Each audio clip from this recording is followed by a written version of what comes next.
বাংলাদেশে একটা নির্বাচন হয়েছে, বিএনপি নির্বাচনে নেই, সেটা অনেকেরই আজকে মেনে নেওয়া কঠিন। এই নির্বাচনটা কিন্তু ফ্রি ফেয়ার হয়েছে, টার্ন আউটও 42+, এটাও কম ছিল। তো এখন গণতন্ত্রের ঘাটতি কোথায়? সংসদ আছে, সংসদ চলছে, সংসদে বিরোধী দল সরকারের সমালোচনা করছে শুরু থেকে।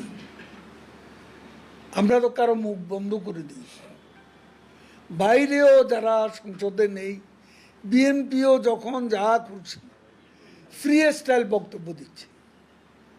তারপর তারা আজকে একের পর এক সমাবেশও করে দিচ্ছে।